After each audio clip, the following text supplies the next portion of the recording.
السلام علیکم ورحمۃ اللہ وبرکاتہ۔ محترم ناظرین، ابھی سوشل میڈیا کے اوپر اجمیر درگاہ کو لے کر بہت بڑی اپڈیٹ آئی ہے۔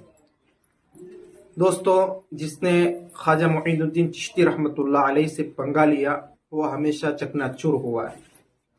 آپ نے خواجہ معین الدین چشتی رحمۃ اللہ علیہ کی بہت ساری کرامتیں آپ نے سنی ہوگی۔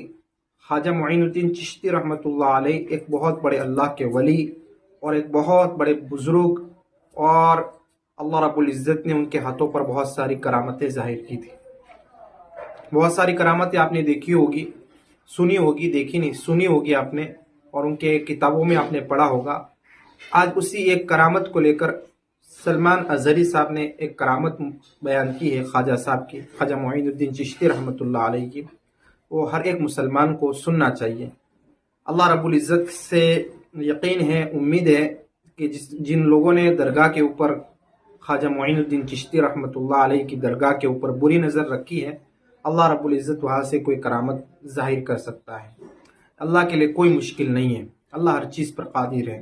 آئیے سلمان اظہری صاحب نے کیا کہا ہے ان کی زبانی سنتے ہیں، چلتے ہیں ویڈیو کی طرف۔ 800 سال گزر گئے، ہند الولی سلطان الاولیاء غریب نواز کی حکومت ہم سب پر قائم ہے۔ کس بات کی حکومت ہے یہ دلوں کی حکومت ہے۔ اور وہاں جو ہاتھ لگانے کی کوشش کر رہا ہے وہ اپنے ہاتھوں کو بچا لے، آگ تمہارا انتظار کر رہی ہے، آگ تمہارا انتظار کر رہی ہے۔ اس لیے کہ اللہ فرماتا ہے من عادی لی ولیا فقد آذنتہ بالحرب، جس نے میرے ولی سے دشمنی کی میں اس کو اپنے ساتھ جنگ کا اعلان کرتا ہوں۔ اور اب تعالیٰ سے جنگ کرنے کے لیے تیار ہو؟ اللہ کے ولی سے مقابلہ کرنا چاہتے ہو؟ اللہ کے ولی کو چھونا چاہتے ہو؟ رب تعالیٰ فرماتا ہے جو اللہ کے ولی سے دشمنی کرتا ہے اسے میں اپنے ساتھ جنگ کا اعلان کرتا ہوں۔ ہے کسی کی ہمت و طاقت اللہ سے جنگ کرنے کی؟ اسی وجہ سے ان کی تو جو یہ چاہتے ہیں کیڑے مکڑوں کی موت مرو گے، اس سے بھی خطرناک ذلیل ہو کر مر جاؤ گے۔ اجمیر معلیٰ یہ صرف اور صرف ایک دھرتی کا نام نہیں ہے، اللہ کے ولی کی آباد کی بھی مقدس زمین ہے۔ اور ہم سنیوں کی آستھا ایسے ہے، امام اہل سنت فاضل بریلوی اعلیٰ حضرت فرماتے ہیں دنیا بھر میں جہاں دعائیں قبول ہوتی ہیں ان جگہوں میں سے ایک جگہ کا نام اجمیر معلیٰ ہے، جہاں اللہ تعالیٰ دعائیں قبول فرماتا ہے۔ ہم اپنی آستھا ہی نہیں رکھتے میرے عزیزوں، اپنی جان بھی حاضر ہے غریب نواز کے قدموں کے لیے۔ اس لیے میں کہنا چاہتا ہوں سرکار غریب نواز رضی اللہ تعالیٰ عنہ کے رکشک، یہ لوگ اگر یہ سمجھتے ہیں کہ مسلمان بکھر گئے ہیں، ٹوٹے ہیں، بکھرے ہیں، ان کے پاس کوئی طاقت نہیں، کوئی سیاست نہیں، اور ہم جس کو چاہیں آکرمن کر کے ختم کر دیں، ہو سکتا ہے ہم سب کو مار ڈالو تمہاری طاقت کے ذریعے، لیکن وہ غریب نواز ہے۔ اپنے باپ داداؤں کی تاریخ یاد رکھنا، پوچھنا، جو غریب نواز کو اٹھانے کی کوشش کیا اٹھ گئے ہیں، اور وہ دھرتی پہ آج بھی آباد ہے۔ انشاءاللہ قیامت تک اجمیر معلیٰ چمکتا رہے گا۔ سرکار غریب نواز رضی اللہ تعالیٰ عنہ کے آستانے سے جو فیض بٹتا ہے اپنے اور غیر سب وہاں سے فائدہ اٹھاتے ہیں، سب لوگوں کو برابر فائدہ اٹھایا جاتا ہے۔ اسی لیے میرے عزیزوں یہ آزمائشوں کے دور میں میری صرف ایک ہی گزارش ہے، اپنا ایمان مضبوط کرو، اپنا ایمان مضبوط کرو۔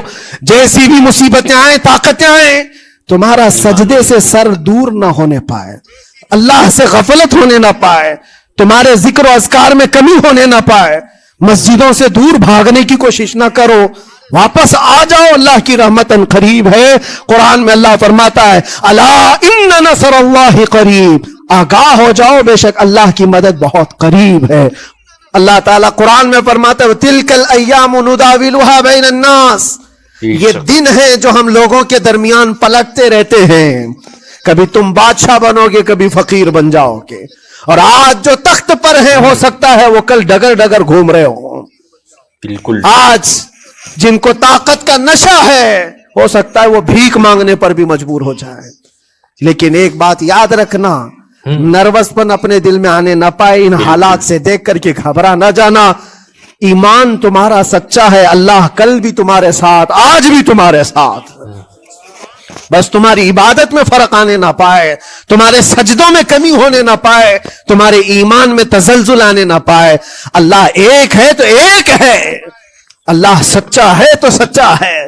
میں نے اللہ کو نہیں دیکھا لیکن اللہ پر ایمان ضرور ہے. یہ یقین اور یہ عقیدہ تمہارا مضبوط رہے. ہاں ہمیں معلوم ہے, کچھ لوگ ہم سے پوچھتے بھی ہیں, اللہ تبارک و تعالیٰ پوری کائنات کا مالک جس نے ہر چیز پیدا کیا اور اس کی عبادت کرنے والے ہو آپ, لیکن پھر اسی اللہ رب العزت کی یہ مسجدیں کیوں ڈھائی گئیں, کیوں مسجدوں کو ختم کیا جا رہا ہے؟ اللہ کے ذکر کو روکنے کے لیے طاقتیں پوری مسجدوں کو ڈھانے کی کیوں بات کرتی, پھر اللہ کچھ کیوں نہیں فرماتا؟